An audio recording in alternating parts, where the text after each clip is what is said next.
하나님 감사합니다. 오후 시간에도 또 주님 전에 나와 하나님 앞에 귀한 말씀을 듣고 또 하나님 앞에 합당한 찬양과 경배를 올려드리며 예배자로 세워주시니 감사합니다. 이 시간도 하나님께서 우리 가운데 임재하여 주시고 우리의 모든 예배를 기뻐 받아 주시옵소서. 하나님의 말씀을 통해서 저희들의 심령이 새로워지고 이 땅을 살아갈 때 무엇을 붙들고 살아가야 되는지 온전히 깨닫게 하시며 하나님이 기뻐하시는 삶으로 승리할 수 있도록 주여 도와 주시옵소서.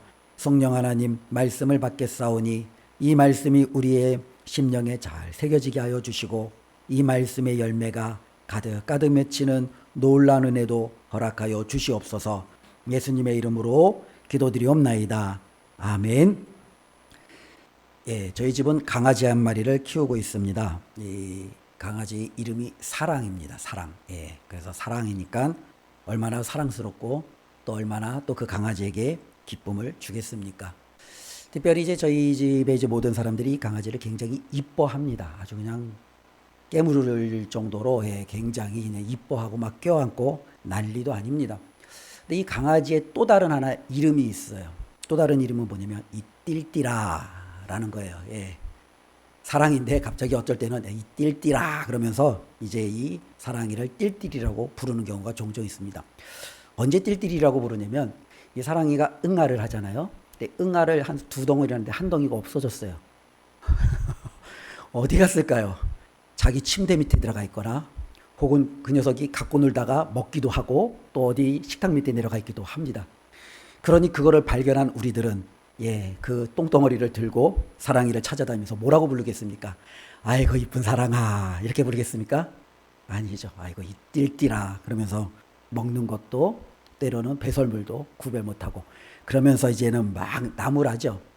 어쩌면은 그의 행동이 사랑스러울 때도 있지만 전혀 예측하지 못하는 아니 말도 안 되는 행동들을 보면은 우리는요 그게 사람이 되었든 동물이 되었든 우리의 감정이 실릴 수밖에 없는 거예요. 오늘 말씀을 보면은 바울의 이 감정 섞인 어쩌면은 그와 같은 외침을 우리가 볼 수 있지요. 오늘 바울이 이 갈라디아 교회를 향하여 두 번이나 이 바울이 말을 하는데 이 갈라디아 교회를 향하여 뭐라고 표현하냐면 1절과 3절 말씀을 보니까 뭐라고 표현합니까? 어리석은 갈라디아 사람들. 좀 쉽게 보면 뭐야? 이 바보 같은 갈라디아 사람들아. 그렇죠? 띨띨한 이 갈라디아 사람들아. 그렇게 얘기하는 거 아니겠습니까? 그러면서 3절에 또 한 번 이야기합니다. 너희가 이같이 어리석으냐? 이와 같이 바보 같으냐? 이와 같이 정말로 생각이 없느냐?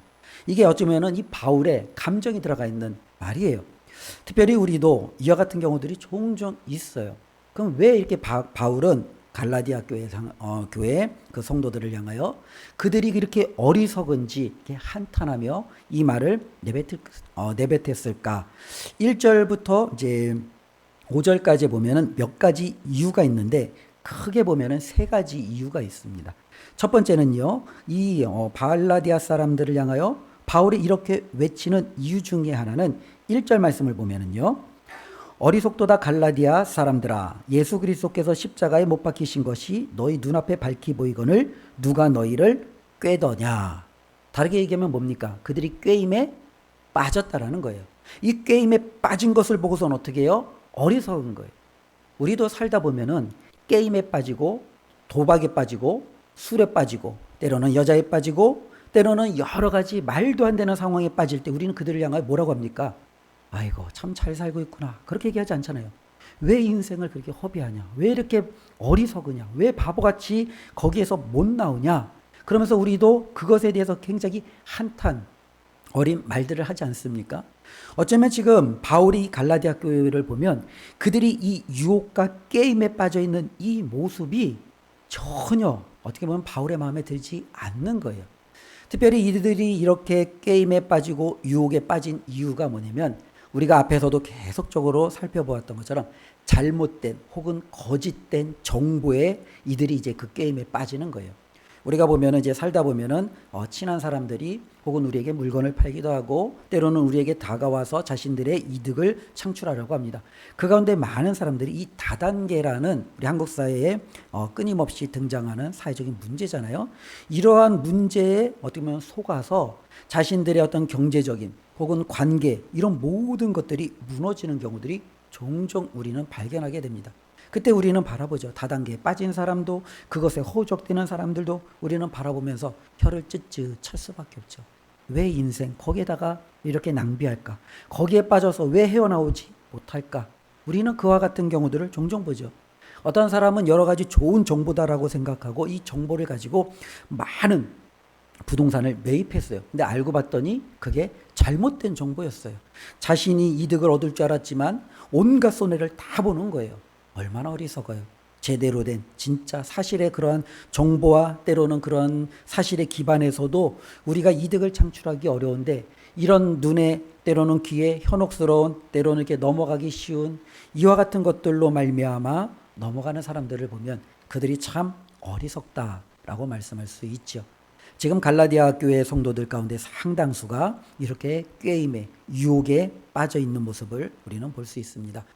우리가 이제 한국 사회에서도 우리가 보통 이단들의 문제들을 심심치 않게 접하게 되는데요.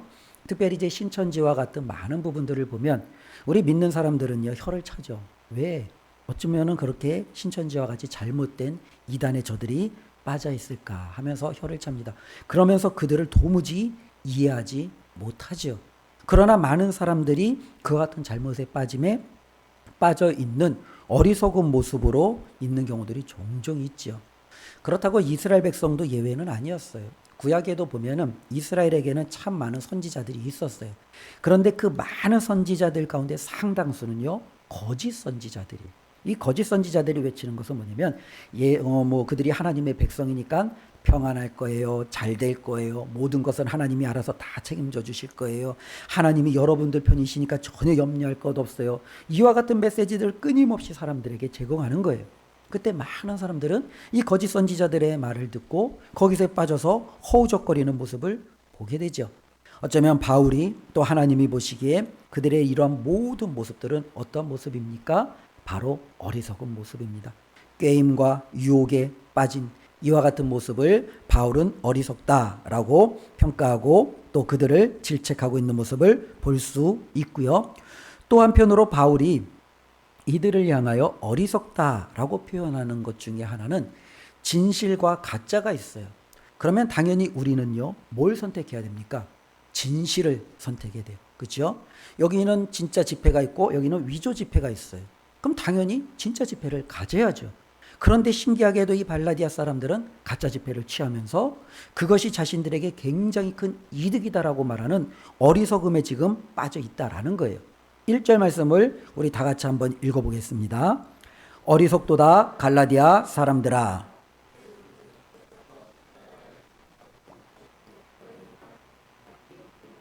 누가 너희를 깨더냐. 바울은 이 갈라디아 성도들이 왜 어리석냐고 하냐면 예수 그리스도께서 십자가에 못 박히신 것이 어떻게 해요? 너희 눈앞에 밝히 보인다는 거예요. 여기서 밝히 보인다라는 것은 바울은 갈라디아 지방에 가서 이 갈라디아 교회 모든 이방인들에게 복음을 전했어요. 근데 이 바울이 전한 복음은 혼란의 여지를 주는 복음이 아니었어요. 바울이 이게 좀 긴가민가 나도 좀 헷갈리지만 내가 아는 선상에 있어서는 이 정도가 최선이야. 그러니까 이 정도를 받아들여도 되고 혹시라도 부족한 것이 있다면 내가 나중에 다시 와서 너희에게 그 부족한 부분을 채워줄게. 바울은 그렇게 복음을 전하지 않았다라는 거예요. 바울이 이들에게 전한 복음은 예수 그리스도와 그분이 십자가에 못 박히신 이것이 우리에게 온전한 구원을 가져다 준다는 너무나도 확실한 전혀 타협의 여지가 없는 이것에 대해서는 분명히 바울이 그들에게 전해주었다라는 거예요. 그러니 바울은요, 그들이 다른 것을 보고 헷갈려 하는 게 이해가 되지 않는 거죠. 바울은 그들에게 얘기합니다. 당신들이 하나님께로부터 구원 얻을 수 있는 길은 예수 그리스도께서 십자가에 달려 죽으신 그것을 믿고 받아들이고 그 하나님의 은혜와 사랑 가운데 거하는 믿음 외에는 여러분들을 구원할 것이 그 어떤 것도 없습니다. 그러니 여러분들은 오직 예수 그리스도를 믿고 그분을 붙들며 살아가십시오 라고 분명히 전했습니다. 그런데 여기에다가 다른 누군가가 와서 다른 것을 전한 거예요. 바울이 전하지 않았는데 다른 누군가가 와서 다른 것을 전했어요. 그럼 전한 것만 굳게 붙들면 되는데 왜 이들은 이것을 내버려 두고 다른 것을 붙드냐라는 거죠. 바울은 이것이 이해가 되지 않는 거예요. 어쩌면 목회하는 많은 목회자들도 어쩌면 이 바울의 같은 심정을 좀 많이 종종 이해하는 경우들이 종종 있어요. 예전에 그 제자훈련이라고 이제 제가 한번 설교 때도 얘기했는데 제자훈련을 했어요. 이 제자훈련을 하는데 무려 한 1년이라는 긴 시간 동안 성경 말씀을 우리가 이제 연구합니다. 그리고 큐티도 하고 기도도 하고 또 이제 여러 가지 많은 훈련을 받아요. 근데 이제 제자훈련을 잘 받고 교회의 귀한 일꾼으로 또 하나님 앞에 귀한 신앙인으로 온전히 서가는 모습을 보면 너무너무 흐뭇하고 기쁘죠. 그런데 이제 제자훈련을 잘 받았던 한 남자 집사님이었는데 이 남자 집사님이 어느 순간인가 열심히 교회를 봉사하다가 한 2, 3년 후에 갑자기 교회에서 사라지셨어요. 이제 워낙 교회가 이제 크다 보니까 이분이 이사를 가셨나 보다. 교회를 옮기셨나 보다. 이제 그렇게 생각을 했죠. 그런데 이제 어느 순간인가 그분한테 문자가 오기 시작했어요. 근데 이 문자가 뭐냐면은 천도교와 기독교가 혼합되어져 있어서 그것을 저에게 이제 홍보하고 이제 광고하고 저를 전도하는 문자예요. 예. 분명히 제자훈련을 받으신 분이었음에도 불구하고 다른 곳에 가서 때로는 다른 가르침에 빠져서 이제는 그곳이 정말로 확실하다고 생각하고 오히려 이제 그 가르침을 자기가 알고 있는 제자훈련을 받았던 사람들에게 목회자에게 오히려 또 이렇게 전하는 정말로 희한한 모습을 발견했습니다. 그래서 이제 그 집사님이 이제 있는 이제 그 교구 목사님에게 물어봤죠. 도대체 무슨 일이냐라고 얘기했더니 그분이 이제 뭐예요? 가정 가운데 이제는 그곳에 빠져서 이제는 가정도 내팽개치고 이제는 거기에 완전히 그냥 올인하고 거기에 교리를 이제 전하는 정말로 누가 보면은 말도 안 되는 이제 그와 같은 일들을 행하고 있다라는 그 자초지정을 저에게 설명해주고 있었어요. 근데 이제 이 이야기를 들으면서 무슨 생각이 되면은 어떻게 이 말도 안 되는 일이 일어나는가라는 거죠. 근데 이 말도 안 되는 일이 오늘날 우리의 시대만 일어나는 게 아니라 바울의 이 시대 때도 일었다는 거죠. 사도 바울이 전한 복음이었어요. 무려 복음의 핵심을 얼마나 잘 전했겠습니까? 그럼에도 불구하고 상당수가 이 진짜 복음을 두고 다른 곳에 혼란을 느끼고 거기에 빠져 있는 이것이 바울은 도무지 이해가 되지 않는 거예요. 야, 너희 눈앞에 이렇게 밝히 복음이 확실하게 있는데 어찌하여 너희가 그것을 떠나 다른 것을 너희가 붙드느냐라는 것이 바울의 외침이죠. 또 한편으로요. 바울이 또 이제 이해가 되지 않는 것 중에 하나가 뭐냐면 2절 말씀을 보면 바울이 이렇게 말씀합니다. 내가 너희에게 다만 이것을 알려하노니 너희가 성령을 받은 것이 3절 말씀을 보면은요. 너희가 성령으로 시작하였다가 5절 말씀을 보면 너희에게 성령을 주시고 라고 우리에게 전해주고 있는데요. 여기서 이제 공통이 바로 이거죠. 그들은 성령을 받았어요. 그렇죠? 예수 그리스도를 믿음으로 성령을 받았어요. 흔히 말하는 성령 세례를 받았어요. 근데 바울이 말하는 핵심은 무엇이냐면 너희가 이렇게 성령을 받은 것이 그 뒷부분은 제가 읽지는 않았지만 동일하게 나오는 것이 뭐냐? 믿음으로냐? 행위로냐? 무엇 때문에 받았느냐라는 거예요. 바울이 강조하는 것은 이것입니다. 그들이 성령을 받았을 때 그들은 율법을 알지 못했어요. 율법의 가르침을 배우지도 않았어요. 율법을 지키는 자도 아니었어요. 왜요? 그들은 이방인이었잖아요. 그러니까 율법하고는 전혀 상관없는 사람들이었어요. 그들이 이렇게 성령을 받은 한 가지 이유를 들라고 한다면 바울이 전해준 그 복음, 바울이 전해준 그 예수 그리스도를 믿음으로 하나님께서 그들에게 성령을 부어주셨다라는 사실이에요. 이러한 놀라운 영적인 체험을 그들 모두가 했어요. 그럼에도 불구하고 지금 그들이 어떻게 하고 있습니까?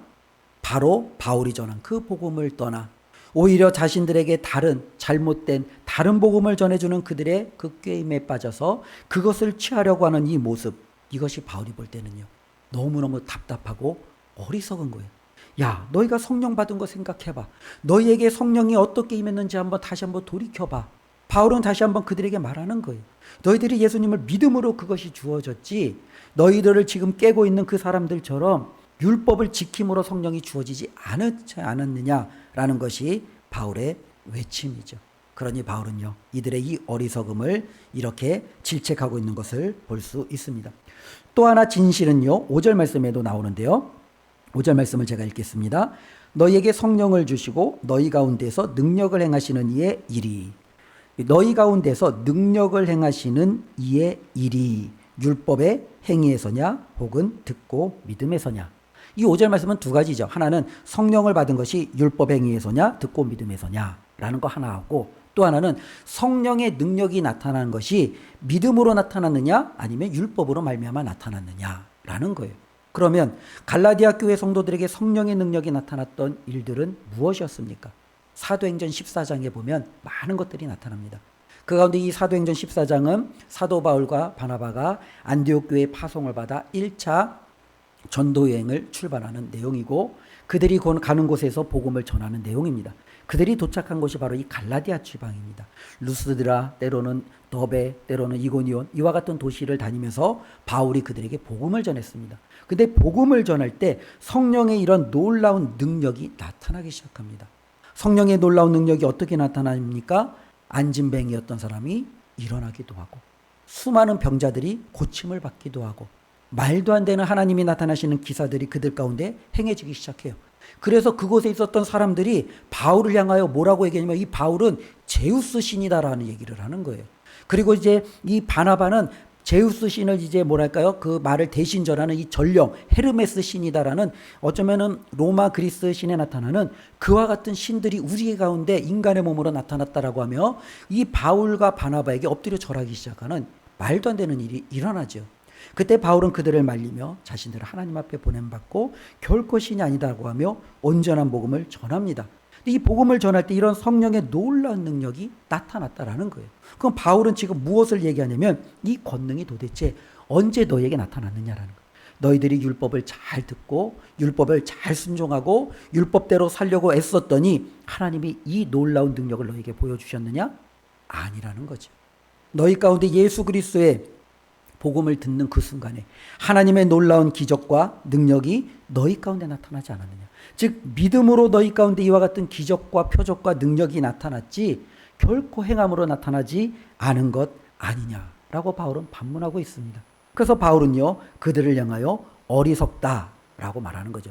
진실이 있고 그 가짜가 있는데 이들은 진실을 외면하고 가짜를 붙들고 있다라는 거예요.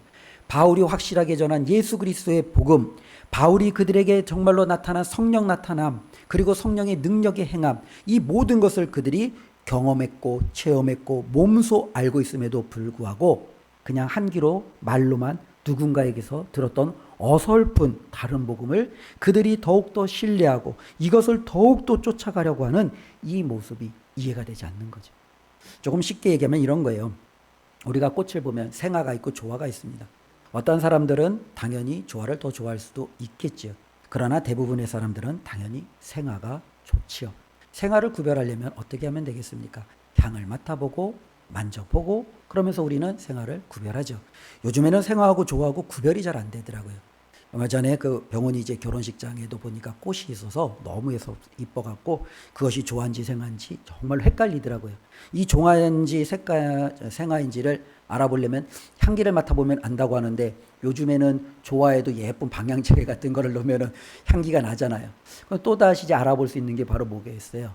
예. 만져보면 되죠. 근데 이제 만져볼 때 그냥 만져보지 말고 손톱으로 찔러보거나, 예. 살짝 꺾어보면은요, 그죠? 조화는요, 눌러지지도 않고 잘 꺾어지지도 않아요. 플라스틱 같은 걸로 만들어서, 그죠? 근데 생화는요, 누르면 자국이 생기고 꺾으면은 부러지죠. 그러면서 우리는 그 모든 것들을 온전히 구별해 나잖아요. 바로 지금 갈라디아 교회 성도들은 진짜와 가짜를 구별해낼 수 있는 너무너무 확실한 방법을 다 알고 있는 거예요. 복음의 핵심 예수 그리스도와 십자가에 대해서 알고 있었고, 그들은 그것을 믿음으로 자신들에게 성령이 임하신 것도 체험했고, 그들의 눈앞에서 성령의 권능이 어떻게 표적과 기사로 나타났는지도 그들은 경험했고, 이 모든 것을 담아내 있으니 가짜와 진짜를 그들이 헷갈릴 전혀 이유가 없어요. 그런데 그들이 지금 어떻게 합니까? 그것을 헷갈려하고 오히려 진짜를 내버려 두고 가짜를 더욱더 선택하니 바울이 그들을 향하여 뭐라고 얘기하겠어요? 왜 이렇게 어리석으냐? 너희가 이렇게 어리석는 자인지 나는 몰랐다. 어쩌면 이것이 바울의 외침이 아니겠습니까? 그리고 바울이 이제 세 번째로 이 갈라디아 성도들을 향하여 어리석다라고 하는 것은요, 바로 이제 3절 말씀인데요. 우리 3절 말씀 같이 한번 읽어봅시다. 너희가 이같이 어리석으냐? 예, 이들이 어리석은 이유가 뭐냐면 성령으로 시작하였다가 육체로 끝을 내는 거예요. 이게 진짜 어리석은 거예요.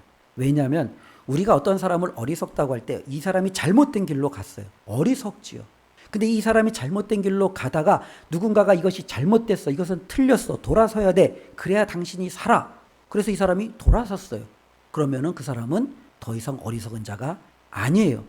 그럼에도 불구하고 이 사람은 뭐예요? 아니야, 나는 한번 끝을 봐야 돼, 나는 한번 갈 때까지 갈 거야, 나를 막지 마. 그러면서 그냥 그 길을 계속 완주하려고 한다면, 그리고 결국에는 그 끝이 멸망인데 그 멸망의 끝으로 이 사람이 달려가고 있다면 우리는 그를 향하여 뭐라고 그래요? 미련한 사람, 어리석은 사람, 그렇게 이야기하지 않겠습니까? 지금 갈라디아 교회 성도들이 그러고 있다라는 거예요. 바울이 그들에게 진정한 복음을 전해주었고 이제는 돌이키면 그들이 어리석은 사람이 되진 않겠죠. 때로는 실수하고 연약하여 넘어지고 시험과 유혹에 빠질 수 있어요. 다시금 돌이키고 회복하면 돼요. 하나님께로 와서 온전한 믿음으로 살아가면 돼요. 그런데 그들이 어떻게 해요? 이 성령으로 시작했다가 육체로 마침하는 이 길에 그들이 결코 지금 어떻게 해요? 돌아서고 있지 않다라는 겁니다. 이것이 바로 어리석음임을 우리가 살펴볼 수 있습니다. 갈라디아 교회 성도들이 이렇게 어리석었던 것처럼 오늘날에도 많은 그리스도인들 가운데 어리석은 그리스도인들이 의외로 많이 있어요. 예수 그리스도를 믿다가 다른 꾀임에 빠져 예수 그리스도를 저버리는 성도들이 참 많이 있죠. 많은 성도들이 마음에 예수 그리스도야말로 참된 나의 주님이시고 구원자시고 그분을 붙드는 것이 내게 가장 큰 복이다라는 것을 알아요. 그럼에도 불구하고 다른 손에는 예수 그리스도 말고 자신이 원하는 것, 자신을 행복하게 해줄 것이다라고 하는 수많은 것들을 붙들고 그곳에 이끌려 살아가는 이러지도 저러지도 갈라디아 교회 성도들처럼 그렇게 정말로 우유부단한 삶을 살아가는 수많은 어리석은 그리스도인들이 있다라는 거예요. 많은 그리스도인들이 내가 일로 가면 하나님 앞에 혼나는데, 내가 일로 가면 내가 정말로 하나님 앞에 매맞을 텐데, 이쪽으로 가면 나의 삶의 끝이 좋지 않을 텐데 알아요. 그런데도 돌아서지 않는 그리스도인들이 많이 있다라는 거예요. 누구예요? 어리석은 그리스도인이라는 거죠. 바울은 바로 이 갈라디아 교회 성도들을 향하여 그 어리석음에서 돌이키기를 우리에게 말씀해 주고 있습니다. 만일 혹시라도 우리의 삶의 모습에 이 어리석은 갈라디아 성도들처럼 내가 그 길을 지금 달려가고 있다면, 게임에 빠져서 때로는 진실과 거짓 속에서 양쪽을 붙들고 정말로 온전한 결정을 내리지 못하거나 돌아서야 되는데 돌아서지 못하고 있다면 하나님 앞에 온전히 저와 여러분들이 서야 할 곳에 서는 그 믿음의 결단이 있기를 주님의 이름으로 축원을 드립니다. 특별히 오늘 말씀은 이제 6절부터 9절까지의 말씀은 다시 한번 바울이 그래서 이 갈라디아 교회의 성도들을 설득하는 거예요. 하나님의 말씀으로 그들을 다시금 끄집어내는 거예요. 그러면서 하나의 예를 들어주고 있습니다. 그 예가 뭐냐면 아브라함이에요. 왜냐하면 이 갈라디아 교회 성도들을 이렇게 힘들게 잘못된 다른 복음으로 이끌어갔던 사람들은 유대인이었어요. 유대인 그리스도인들이었어요. 유대인들이 가장 중요하게 여기는 인물이라고 한다면 아브라함과 모세겠죠. 분명히 바울은 모세의 그 율법에 대해서도 앞부분에 대해서 말씀했어요.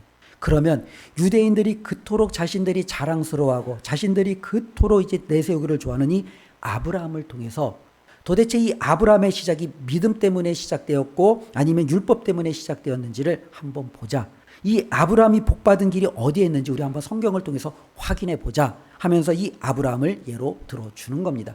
다른 많은 사람들도 예를 들어줄 수 있겠죠. 그러나 이 아브라함만큼 확실하지 않은 거죠.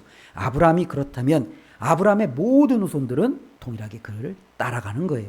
이것이 바로 바울이 아브라함을 들어 갈라디아 교회 성도들에게 다시 한번 설명해 주고 있는 말씀입니다. 6절 말씀을 보면은요, 이렇게 기록이 되어져 있습니다. 아브라함이 하나님을 믿음에 그것을 그에게 의로 정하셨다 함과 같으니라. 특별히 이 말씀은 창세기 15장 1절부터 6절에 나타나는 아브라함이 하나님 앞에 믿음으로 의롭다함을 받는 그 과정 가운데 나타나는 하나님께서 그를 인정하시는 하나의 내용입니다. 창세기 15장의 설명을 우리가 한번 살펴보기 위해서는 그 아브라함이 어떻게 이와 같은 상황이 이루어졌고 하나님 앞에 인정을 받았는지 그 상황을 좀 한번 살펴볼 필요가 있는데요. 창세기 14장에는요, 이런 장면이 나옵니다. 소돔과 고모라의 연합국이 있어요. 그리고 그것의 반대 연합국이 있어요. 그래서 이 두 큰 연합 세력이 전쟁을 벌입니다. 근데 이 전쟁을 벌였는데 소돔이 속한 그 연합국이 패전이 됩니다. 그로 말미암아 소돔 땅에 살고 있었던 조카 롯이 이 연합국에 의해서 포로로 끌려가죠. 아브라함은 조카 롯이 끌려갔다는 소식을 들어요. 어떻게 합니까? 자신의 집에서 자신이 키우고 있었던 318명의 용사들을 끌고 이 연합국에 몰래 숨어 들어가서 조카 롯을 구출해가지고 나오죠. 구출해가지고 나올 때 이 아브라함은요, 이 소돔 왕이 주려고 하는 그 전리품도 마다하고 도리어 이제 자신은 원래 삶의 위치로 돌아갑니다. 그리고 나서 이제 15장이 시작이 되어지는 거예요. 근데 이 15장이 시작이 되어질 때 하나님께서 이 아브라함에게 뭐라고 먼저 말씀하시냐면, 나타나셔서 말씀하시는 것은 나는 너의 방패요 나는 너의 상급이다 라는 말씀을 합니다. 왜 하나님께서 아브라함에게 방패라고 말씀하실까? 왜 하나님께서 아브라함에게 자신이 아브라함의 상급이라고 말씀하실까? 두 가지 의미가 있죠. 먼저 방패라는 것은 아브라함은 두려웠어요. 왜냐하면 318명을 갖고 조카 롯을 구출해 왔지만 자신이 정말로 들어가서 빼온 그 거대한 세력은 소돔과 고모라와 같은 연합국도 무너뜨릴 수 있는 더 큰 세력이었잖아요. 근데 그들이 만일 아브라함에게 쳐들어온다면 아브라함은 능히 그들을 막을 수 있는 힘이 없어요. 그들을 정말로 물리칠 그 어떤 능력도 없어요. 근데 하나님이 아브라함에게 말하는 거예요. 걱정하지 마. 내가 너의 방패야. 그러니까 연합국이 아무리 거대 세력이 아브라함을 향하여 와도 하나님이 방패로서 그 모든 것을 막아주겠다라는 거죠. 또 하나는요, 하나님께서 내가 너의 큰 상급이야 라고 말씀합니다. 그런데 오늘날 우리가 생각하는 상급하고 예전에 고대 세계에서 말하는 상급하고는 좀 큰 차이가 있는데요. 이런 고대 세계에서의 상급은요, 자식이에요. 어떠한 자식이 또 얼마나 많은 자식이 나에게 있느냐에 따라서 그 아버지는, 그 가정은 큰 복을 받았느냐 그렇지 않느냐라는 거예요. 그런데 이 아브라함은 하나님께서 상급이라고 얘기할 때 이 말씀을 아는 거예요. 근데 하나님이 아브라함의 상급이다라고 얘기하는데 아브라함은요, 자신에게 자식이 하나도 없어요. 그래서 이 아브라함이 하나님이 이 말씀하실 때 뭐라고 얘기하냐면, 하나님, 저는 자식이 하나도 없습니다. 저는 많은 종들 가운데 그나마 똘똘한 종이 하나가 있는데 엘리에셀이라는 제가 잘 키우고 눈여겨보는 한 사람이 있습니다. 하나님, 저는 후계자가 없으니까 제가 이 엘리에셀을 저의 후계자로 삼아야 할까요? 도리어 하나님께 이 아브라함이 물어봅니다. 그때 하나님께서 다시금 이 아브라함에게 두 번째 약속을 하시는 거죠. 하늘의 별처럼 내가 너에게 무수한 자손을 줄 거야 라고 또 약속을 합니다. 그리고 나서 이제는 오늘 읽은 이 말씀이 등장하는 거예요. 그때 아브라함이 뭐라고요? 하나님을 믿으니 하나님이 그것을 의롭다고 여겨주시는 사건입니다. 바로 우리가 이 사건에서 알 수 있는 것은 무엇입니까? 아브라함이 하나님을 믿을 수 있는 이 조건은요, 아무것도 없어요. 그는 땅 하나 갖지 못했어요. 자식 하나 그에게는 있지 않았어요.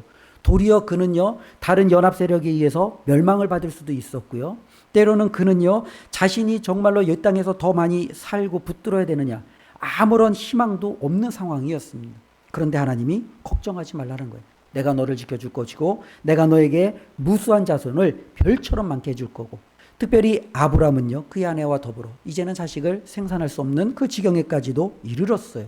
도대체 뭘 믿고 하나님 앞에 자신의 삶을 맡길 수 있겠습니까? 여기서 아브라함이 할 수 있는 것은 아무것도 없어요. 하나님, 차라리 이 엘리에셀을 하나님 잘 키워주세요. 하나님, 혹시 다른 길을 저에게 주세요. 아마 이와 같은 것들이 더욱더 현명한 거겠죠. 그런데 아브라함은 그 상황 속에서 어떻게 합니까? 하나님을 믿어버리는 거예요. 자식이 없지만 자식을 주시겠지. 나를 하나님께서 정말로 모든 적대 세력부터 지켜주시겠지. 이 모든 것을 하나님 앞에 그냥 어떻게 해요? 신뢰하고 맡겨버리는 거예요. 그러자 하나님께서 그것을 의롭다라고 여겨주시는 겁니다. 바울이 이 말씀을 행하는 이유가 무엇입니까? 바로 이 아브라함은요, 하나님이 이스라엘 백성에게 율법을 주시기 전에 있었던 사건이라는 거예요. 아브라함 이후 400년이 넘는 긴 시간 이후에야 하나님은 모세를 통해서 이스라엘 백성에게 율법이라는 걸 주셨어요. 그런데 아브라함은 그 이전에 이미 하나님 앞에 의롭다함을 여겼어요. 여김을 받았어요. 인정함을 받았어요. 아브라함이 율법을 지켰기 때문이에요? 아니라는 거예요. 바울이 말하는 것은 무엇입니까? 아브라함이 하나님을 믿으니 하나님께서 바로 그를 의롭다 여겨 주셨다라는 겁니다. 바로 이와 같은 확실한 예가 있는데 어떻게 다시금 정말로 이 어리석은 갈라디아 사람들이 바울이 전해준 온전한 복음, 예수 그리스도를 믿는 믿음으로 말미암는 하나님 앞에 서는 이와 같은 확실한 진리에서 벗어나 다른 것을 추구할 수 있느냐라는 거죠. 말도 안 되는 사건이라는 겁니다. 특별히 아브라함의 이와 같은 놀라운 이야기가 저와 여러분들에게 주는 또 하나의 교훈은요. 7절 말씀. 바울이 이렇게 다음과 같이 또한 결론을 맺습니다. 우리 7절 다 같이 한번 읽겠습니다. 그런즉 믿음으로 말미암은 자들은 아브라함의 자손인 줄 알지어다. 바로 이것입니다. 아브라함이 믿음으로 말미암아 하나님 앞에 의롭다함을 받았으니 저와 여러분들이 아브라함과 동일한 믿음을 가지고 있으면 우리는 아브라함의 자손이 되는 거예요. 아브라함이 행함으로 하나님 앞에 정말로 의롭다함을 받은 것이 아니기에 아브라함의 그 믿음이 우리에게만 있으면 우리도 그 믿음 때문에 아브라함의 자손이 되고 하나님의 자녀가 되고 하나님이 주시는 놀라운 구원을 받게 된다라는 겁니다. 이와 같은 확실함을 가지고 있는 성도들이 되기를 주님의 이름으로 축원을 드립니다. 중요한 것은요. 저와 여러분들에게 있어서 행위가 아닌 믿음이 우선된다라는 거예요. 하나님께서는요, 참 희한하게도 이와 같은 것을 저와 여러분들에게 주신 것이 얼마나 감사한지 몰라요. 왜냐하면 우리가 행위로 하나님 앞에 의롭다함을 받는다고 하면 이것은 거의 불가능해요. 이것은 하나님께서 저와 여러분들이 포기해버린 거죠. 그런데 하나님은요, 불완전해도 하나님에 대한 신뢰함, 하나님을 우리에게 맡기는 그 믿음, 그 작은 것 하나에도 하나님은 우리를 그냥 의롭다라고 인정해 주신다라는 거예요. 아브라함의 믿음이 엄청나게 저와 여러분들보다 크고 위대하고 대단했다라고 여길 필요도 없어요. 아브라함이 여기서는 하나님을 믿었지만 이 아브라함의 믿음이 온전하지 않았다라는 것은 창세기 바로 15장 이후의 사건을 통해서도 분명히 나타나요. 아브라함이 하나님 앞에 이와 같은 놀라운 약속을 받고 하나님을 믿었다라고 이야기하는데 그 뒤이어서 아브라함과 사라가 무슨 일을 합니까? 하갈이라는 첩을 들이죠. 그리고 그 하갈과 아브라함 사이에서 이스마엘을 낳습니다. 그가 하나님을 믿으면 이와 같은 행위를 하면 안 되지요. 그럼에도 아브라함은 그렇게 합니다. 이렇게 연약한 믿음이었어요. 부족한 믿음이었어요. 그러나 하나님은 연약하고 부족해도 그가 그 순간에 하나님을 붙들었던 그 믿음 때문에 아브라함을 인정하시며 그를 믿음의 조상으로 저와 여러분들에게 정말로 귀한 어쩌면 우리가 따라야 될 본으로 세워주셨다라는 사실입니다. 우리가 열심히 하나님의 말씀을 지키고 순종하고 하나님이 주신 명령을 행하는 것은 당연합니다. 그러나 그것은 저와 여러분들이 구원을 받기 위해서 의롭다함을 얻기 위해서 하나님 앞에 내가 정말로 무언가 이 망하는 이 세상에서 살 수 있는 길로서 우리에게 주어진 것은 결코 아니라는 거예요. 저와 여러분들이 하나님 앞에 의롭다함을 받고 구원받는 것은 아브라함이 믿음으로 의롭다함을 받은 것처럼 우리도 예수 그리스도를 믿음으로 하나님 앞에 의롭다함을 받는다라는 이 사실을 꼭 붙들고 저와 여러분들이 하나님 앞에 서는 날까지 이 믿음으로 승리하시기를 주님의 이름으로 축원드립니다. 기도하겠습니다. 하나님 감사합니다. 오늘도 말씀을 통해서 어리석은 사람과 또 어리석음의 반대편에 있는 지혜로운 믿음을 가진 사람이 어떠한 사람인지를 잠시 한번 생각해 봅니다. 하나님 갈라디아 교회 성도들은 진실을 알고 있었습니다. 진리를 알고 있었습니다. 그들은 체험을 통해서 하나님의 능력도 알고 있었습니다. 그들 가운데 거하시는 성령님도 그들은 체험하였습니다. 그런데도 어리석게도 잘못된 판단과 행동을 통해 하나님을 떠나는 아버지 하나님 그와 같은 삶을 살았습니다. 하나님, 우리는 저들과 같지 않게 하여 주시옵소서.